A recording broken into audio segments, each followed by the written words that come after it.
Welcome everybody to another CIRF report. We're in August, we're post full moon.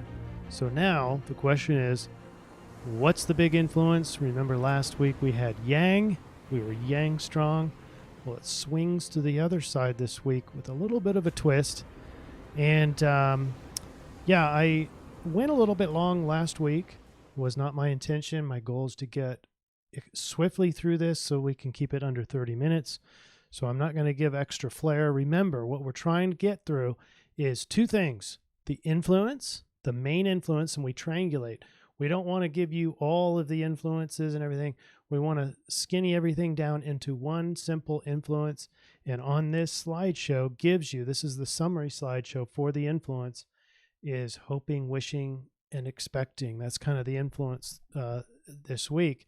And the first part of the show is to show you what that influence is. But then the second thing, the most important thing out of the CIRF report is the solution. What are the behaviors that we should be doing, thinking about throughout the week to maximize the influential energy, the main energy? All right.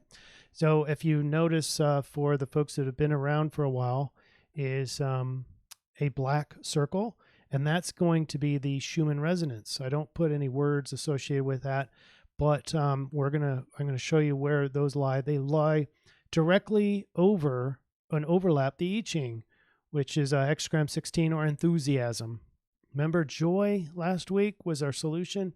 That solution rolls into our influence according to the I-Ching, enthusiasm. Do we have enthusiasm in the astrology? Yes, we do. Sun in Leo right there is enthusiasm. Yeah, there's some inconjuncts. We'll get into what that means. We have Mercury, so our thoughts are going back into Leo as well. So there's even more enthusiasm there in our thoughts. Venus turns into Cancer. We'll cover all that stuff. So yeah, we have, Leo, pretty childlike, and wonderment and thoughts with some adjustments. So we'll talk about all that. And then the Dreambot is YIN. All right. So pushing that all together, with the expectation and prediction, that puts this all together. When you figure out where all of those intersect, you have a single influence of expecting something, or you know what that feeling is, or hoping or wishing for something. So that's the summary. The first part of this CIRF report, we're going to get into the daily influences and how we derive the influence. You can see day by day what that means. And then towards the end, we're going to get to the solution. So do that all next.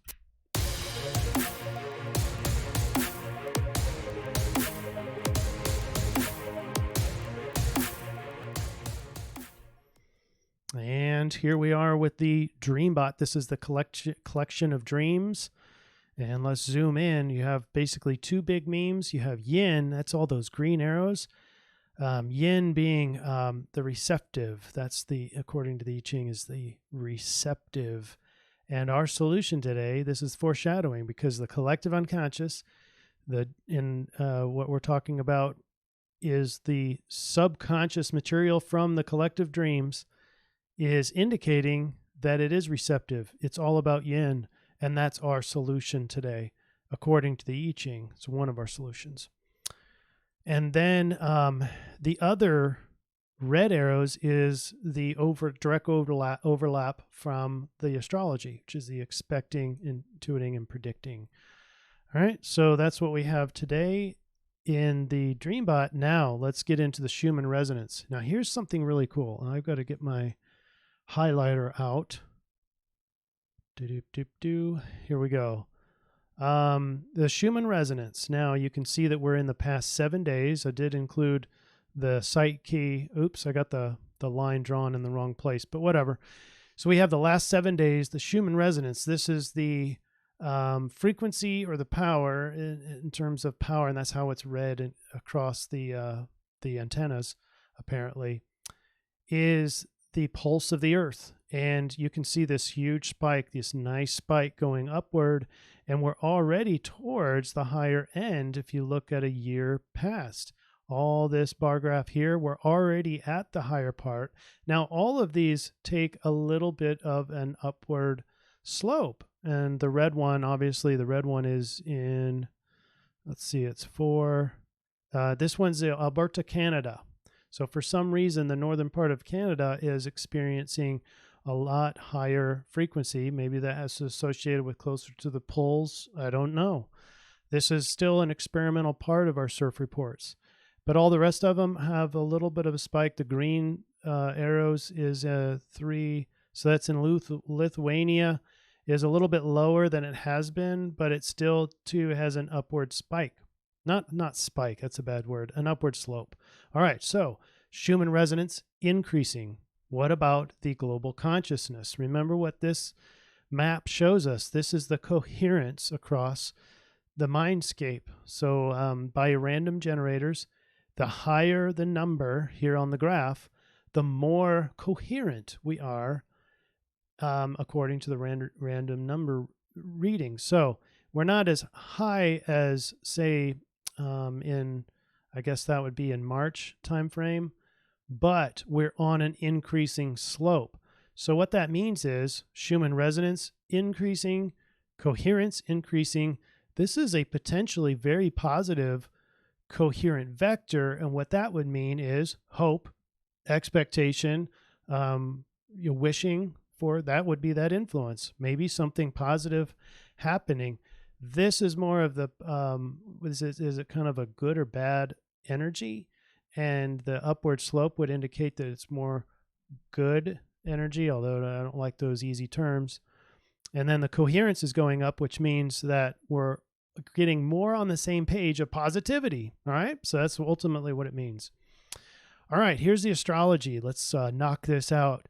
Now, the good news is Mars square Jupiter is expiring out during this week, and that's a really good thing because, Jupiter is our hope, it is our optimism, and so it's unleashed. Optimism becomes unleashed in Capricorn towards the end of the week when Mars is no longer square to it. Mars in the warrior, and it's in Aries, so it's on fire, and it's squared to a lot of this, and it's going to be more.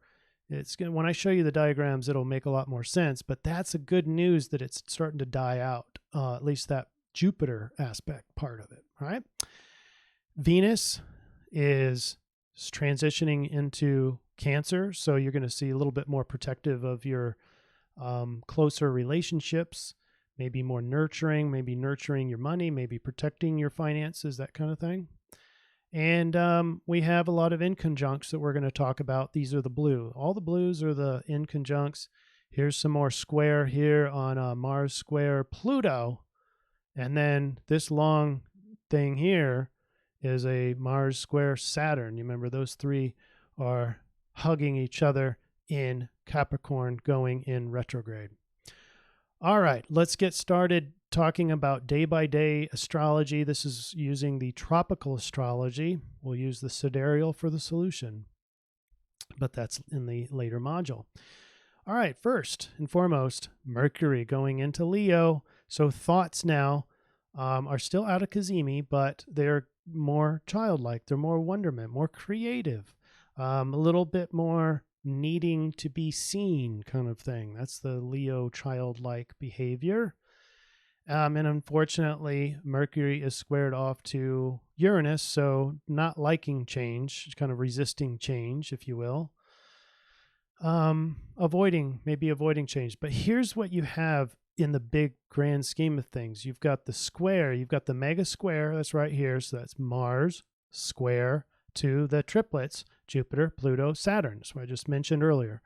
They're all going retrograde in Capricorn. So you have Capricorn, which has horns, and you've got Aries, which is a ram, which likes to butt heads, and they're all in square, which means that there's still that conflict. And this group over here is kind of like reverse transformation back to an older form of government. And then you've got Mars over here just on fire in Aries. Mars is the warrior, and Aries is the warrior space, and so very passionate about or ardent about things, headstrong, if you will, and ready to butt heads, wanting to butt heads. And in a square, that's the same thing. So you've got you got three squares, and you've got 3 planets, and you've got Mars in its home sign of Aries. It's a very conflicted arrangement, all right?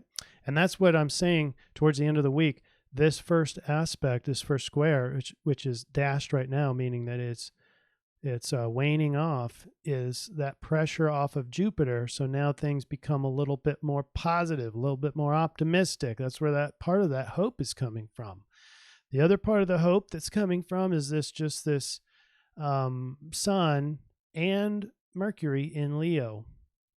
So thoughts and ego get to be childlike. There's not really a lot of restrictions there other than the square to Uranus. But in terms of Sun, it's just sort of a free-for-all with some minor adjustments later in the week. Let's go talk about it. Friday, you have your first inconjunct on the Sun down to Jupiter. So as we dry off this square to Mars and decay that, we have an adjustment made to ego. This is going to be the theme for the week. So as the ego makes adjustments, it's going to be like this childlike wonderment about what's coming. So that's your expectation and your hope and it's a positive thing, and positive, Jupiter's positive. So your adjustment is towards something positive, So what do we have? Well, hope, optimism, that kind of thing, not really knowing what's coming, but hoping for it. It's like a little kid on Christmas Eve night and kind of sneaking in and wonder what all these presents are for. This is this sort of feeling there, if you can get away from the energy of the Mars squares, which gets a little bit more conflicted as we move along. Now, the other thing to keep in mind here, which will be a factor tomorrow, is the moon entering Aries. So emotions get fired up, and they're going to pass Chiron, which emotions are going to be a lot more oriented towards helping others. Chiron was a warrior too, but he turned out that he was helping other people, and in doing so, helping himself. But as the moon approaches Mars later in the week, or tomorrow, later this day, you're going to see a mega square right here. Watch this. Check that out. Look at all those squares. And this is on Saturday the 8th. So on the weekend, you're going to have mega squares. So whatever I mentioned before on that first day on Thursday, this is like twice as strong, and it's very emotional. All right. But meanwhile, the Sun, this is again on Saturday, has 2 adjustments now. And the other adjustment is Neptune. Oh, and this is the other important thing that I wanted to mention for all week is there's this hidden dreaminess on the reverse transformation. So there's more expectation. It's an opportunity. It's a sextile. You can see those green sextile symbols. Those are opportunities, and the opportunity is with Neptune. And Neptune is very dreamy, and it's precognitive, and it's transpersonal, and it's in this spiritual realm, all right? And so there's an opportunity to be able to visualize this this reverse transformation into a previous government sort of arrangement here, if you can be aware of and you can compartmentalize that Mars square energy. There is an opportunity in there, and that's alongside as a direct correlation over to ego, as ego is adjusting not to Mars. Well, I'm sorry, it does have a trine there, but it's more adjusting to your dreams and intuitions about the reverse transformation. You see that? Now, the Sun, as I mentioned, also has these trines now with the moon double trine over to Mars and the moon, but that's easy energy. And so it's going to be, the energy is going to be far more willing to go over to ego to help it adjust rather than try to fight this whole reverse transformation thing. So that's actually a nice kind of a padding, if you will, to this mega square thing. So I wanted to point all that out. So it's not going to be too bad. There's outs. There's lots of outs. There's opportunities here, and ego's adjusting, and ego is in easy energy, and it's got to adjust, but it's childlike adjusting as Mercury gets closer to the sun on Sunday, we're just now into Cazimi, Mercury and the sun, again, within 8 degrees. And we still have that mega square. I just talked about that emotional climax. Maybe, because as the moon progresses further and gets out of the square, you're going to see this really die down because, Jupiter, that square is about done. Pluto is just starting to begin.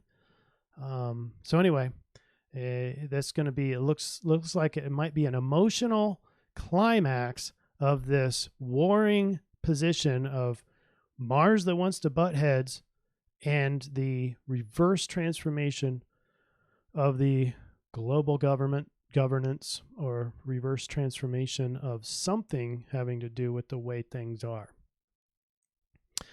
Monday the 10th, we have Mercury again entering even closer to the sun. This is where the thoughts are really starting to struggle. Thoughts already in a square over to the moon and Uranus, so they're difficult anyway. And as we get into Cazimi, this sort of really foggy, hard to even see your thoughts, hard to realize what you're thinking, very hard to rationalize. And, with Mercury sort of, on fire with Leo anyway, that might be a difficult challenge. So it's just kind of letting go of your thoughts. Just let them go completely. They're squared off to your emotions, which is the moon anyway. That's Cazimi. I would just say, let's sort of, let's diffuse from the thoughts for a period of time, maybe a few days. And let's see what else is here in this world, in reality. On Tuesday, we now have easier energy as the squares are starting to die off. We've got the trines now coming in with the moon, although that's just one day. And the sun still trine with Mars. Now you can see 3 inconjuncts here on the sun. So that theme continues. And what is that theme? Ego is adjusting. So as ego adjusts, he or she wonders, what's next? That's the expecting part. That's the hope part. And remember, Jupiter is being uncovered of the square, so things are feeling a lot more optimistic about goals and moving forward. Wednesday the 12th. Look at where the part of fortune is. I think I missed something earlier with the part of fortune, but let's move on. So you have on Wednesday the 12th, you've got the part of fortune, which is in between Mercury and the sun. So this is a very, the fortune here is with the wonderment of Mercury and the sun in Leo, but it's also the loss of rationality. So it's the fortune of kind of letting go of your thoughts here and just adjusting ego all the while as the Jupiter influences, the more optimistic Jupiter is affecting some adjustments to ego, but fortunate adjustments. So going with the flow in ego is very important, but I wouldn't be putting a lot of credence on your thoughts because those are Cazimi, and it's going to be easy to try to rely on these thoughts because, okay, so we have a Mercury trine Mars now. Now those warring thoughts and the desire to butt heads is easily going into your thoughts. So again, that's another reason to, let's just kind of maybe distract yourself, but better yet would be to be aware of your thoughts, but don't put a lot of credence into it. Don't spend a lot of time rationalizing your thoughts. Just let them be there.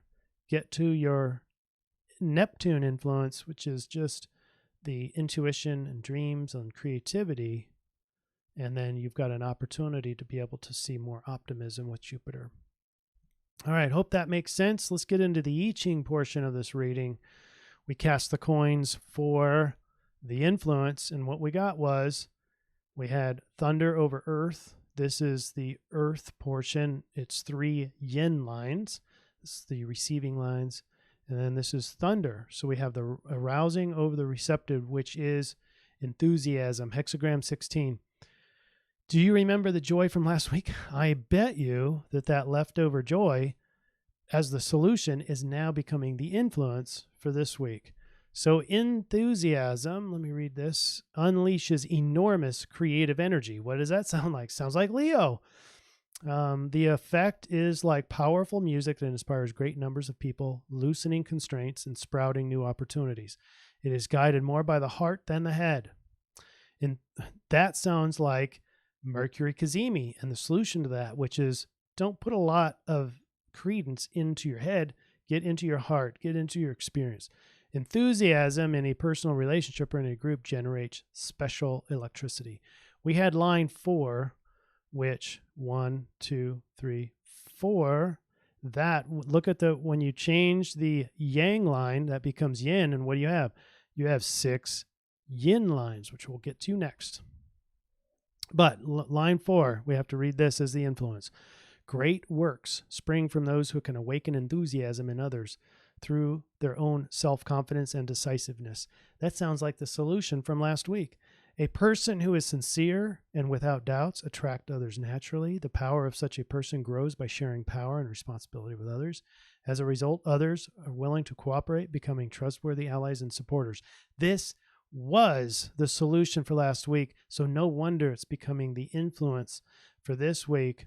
But we have a different set of instructions on how to deal with this energy, and we're going to talk about the solution next.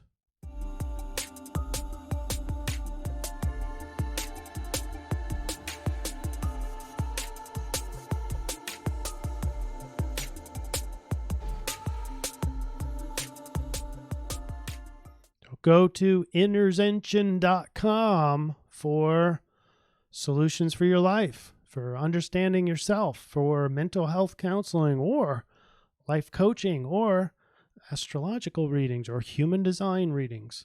Also, go to cannacook.com for great instructions on how to be putting special cannabis recipes together for the betterment of your life, for more enjoyment, for being able to use those in a healthier manner. All right, here's the solution.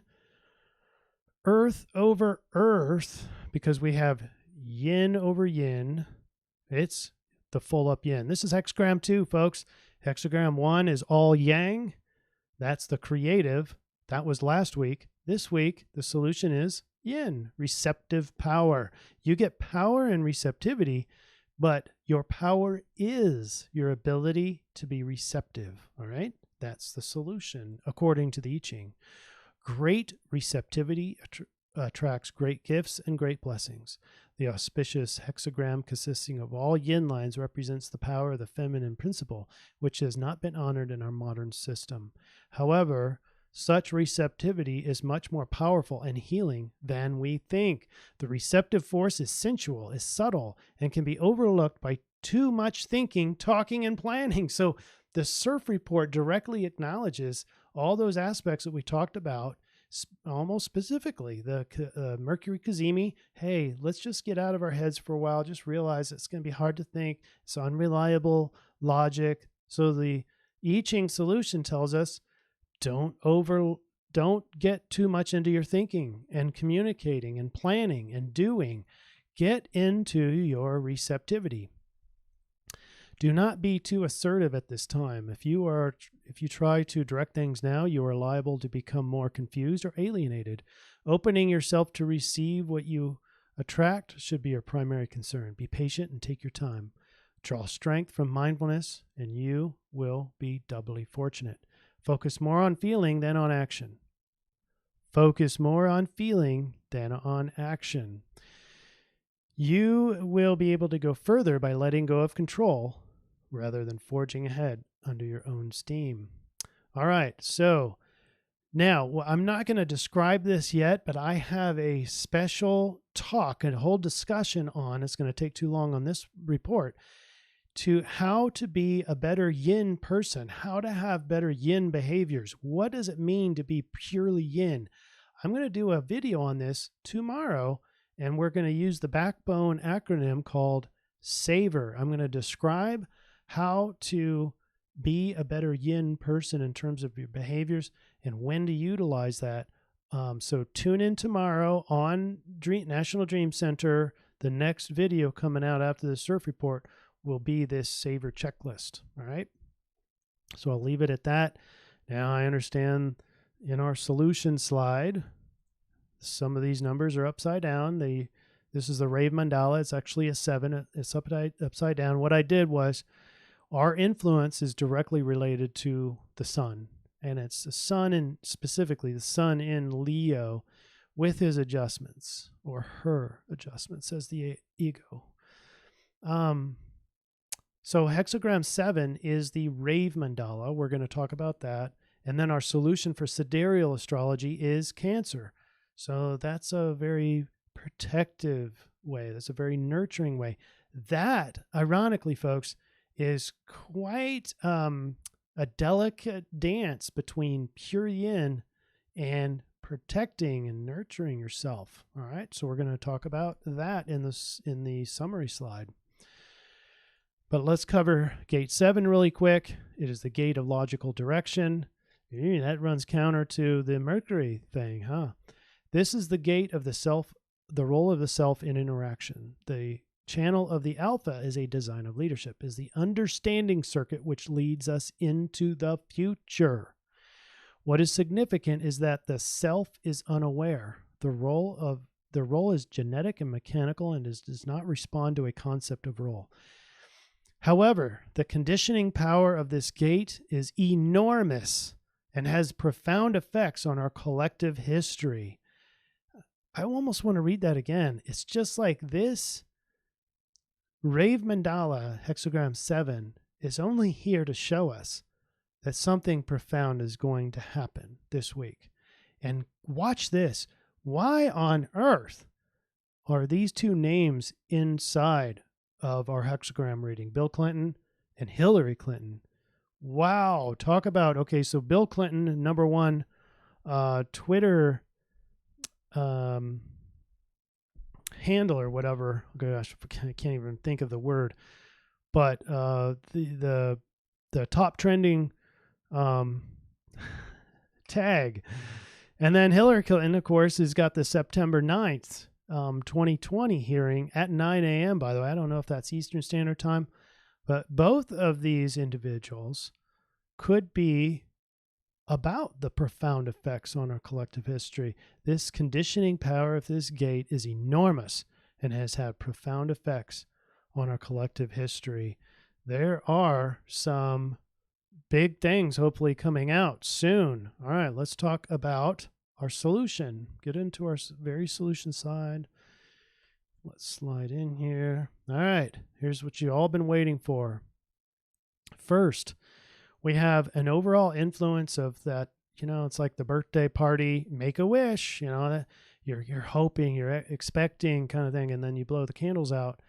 That matches with the Schumann resonance, which has a little spike going upward, and the global coherence. It looks like it's going upward. So we have a very potential positive future, even with this big square thing happening between Mars and the triplets down in Capricorn. All right, so that's the influence, is hoping. Now, how can we translate that into some better behaviors? All right, let's start over on the right side. So we're looking at all these circles, and we're trying to get to the triangulate. We're trying to triangulate these different technologies to get the best solution. First of all, the I-Ching 2, hexagram 2, is all yin. It's the getting power from the receptivity. I want you to tune in tomorrow to the next video, and I'll talk about this SAVOR checklist and how to utilize it this week and in your life in general. It will help you, I promise. Then we have the Rave Mandala. This is gate 7, the gate of the role of the self. This gate is enormous and has profound effects on our collective history. So that's just basically saying, wait for something big to happen. The Sidereal Cancer. Now, based on what you're going to find out from the SAVOR checklist, I would say that watch out for being too protective, Protective and yin are two on the opposite side. Yin is purely vulnerable in the traditional sense. And so watch out for being too protective. But with the Cancer side of things, we want to be caring. We want to be maternal, creative, faithful. Avoid being moody, pessimistic, and clingy. All right. So here we go. I've got this zoomed in for you so you can hopefully get the most out of this. And let's just start talking about the intersection. Your success this week will be correlated with your ability to be. We're not going to be doing a lot. And of course, you've got to be out there and do your work environment, but you're going to be charged with being more receptive than get out there and creating. You're going to do less creating, less pushing forth, and more being. And you can do this even cognitively. So if you're like moving furniture or something very energetic and yang, you can still have a cognition that's very be. You can still be in that moment. It's about opening your awareness. It's more of a cognitive state than it is a physical state.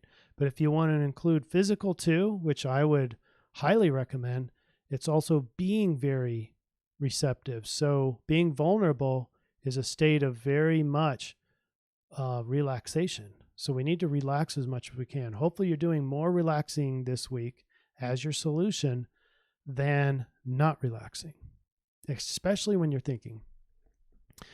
All right, so those who do the Savor checklist better will have more success, in my opinion, based on what we're seeing here from the overlaps. Pure wonderment, curiosity. Yin is receptive. Notice your resistance. Notice any tension. By the way, resistance is more of a cognitive thing, and tension is how resistance is manifested in the body. So you can circumvent the resistance awareness and just go straight for looking. It's easy to find tension in the body. You just have to be aware of each muscle group, and you maybe do a scan of the whole body. Therein, you can find your resistance. Every resistance point has some sort of bodily tension. That's how we end up with chronic body pain, partly to do with that, is the same sort of resistances over time, chronically. So be looking for tension and relax those. That's my whole point. Notice the need to protect. Remember, that's the Cancer solution. So if we're going to include that Cancer part, just include the caring and the nurturing side of things, and the maternal side of things. But I wouldn't protect too much. Just notice that that's taking place. The protection runs counter to pure yin. It doesn't mean you can't protect yourself. Just put yourself in more environments where you can be in pure yin. You can be more vulnerable. And vulnerable isn't an on or off state. It's a degree of ability. All right. And I'm getting long-winded again. Don't get lost in your thoughts. Remember that. Don't get lost in your thoughts. Those are hazardous to yourself and the collective. Don't get lost in emotion. Pure relaxed and pure awareness. Pure yin. Now, here's the challenge. Can you be in pure yin or higher states of yin, relaxation, vulnerability, without the use of medications, drugs, or any sort of coping skill? Can you just do it? And that's kind of ironic because I use the word do. But can you just be for long periods of time? That's the challenge this week. And this is kind of the hardest when you're expecting something, when you're hoping for something, because that's in the future.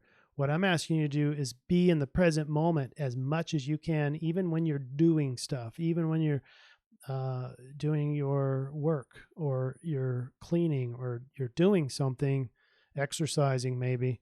Can you still be mindfully in the present moment? So don't be in the future. Don't be in the past. Be in the present moment, fully aware. Relax as much as possible. This is the state of yin. And tomorrow, tune in and we will go through that Savor checklist so that you can be a better yin person. All right. there's your summary slide for the astrology. Everyone, I still went over. Sorry about that. Have a wonderful week and bliss out in your yin state. See you again tomorrow. Bye.